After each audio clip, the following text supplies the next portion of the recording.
Hi, this is Todd Olthoff, and welcome to another edition of Screencasts Online. Twitter is the newsfeed of social media platforms and a quick way to find out what is happening in the world or in your areas of interest in a quick and concise way. While the native application has some good features, Tweetbot by Tweetbot Software has been one of the applications of choice for many of us Mac users.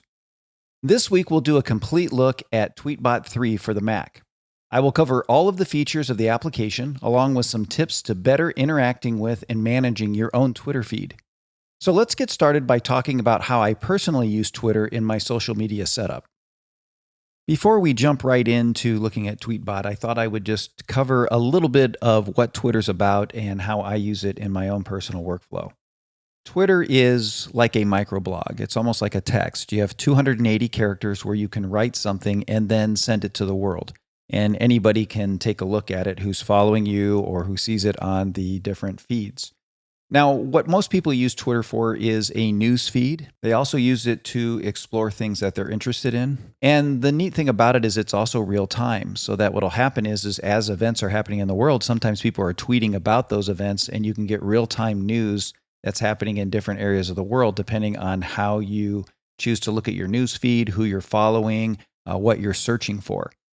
For me, I use it as a news feed. I also use it for areas of interest where I can learn new things in a really quick way because people will post some really good content or links to other things that I can learn about in technology, in finance.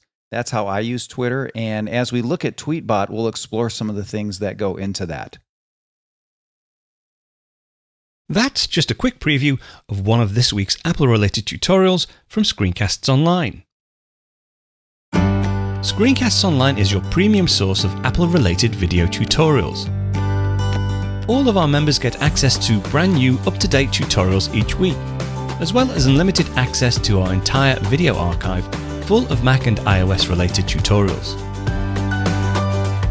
You can stream and download all of our videos on your Mac, iPad and iPhone, and even your Apple TV using the members-only Screencasts Online Apple TV app. Membership also includes a complimentary subscription to the digital Screencasts Online monthly magazine, published each month and packed with videos, articles, reviews, as well as hints and tips covering all aspects of the Mac, iPad, iPhone, and all of the other fantastic Apple products. So, if you're ready to start getting the most out of your Apple devices, visit screencastsonline.com today and become a Screencasts Online member.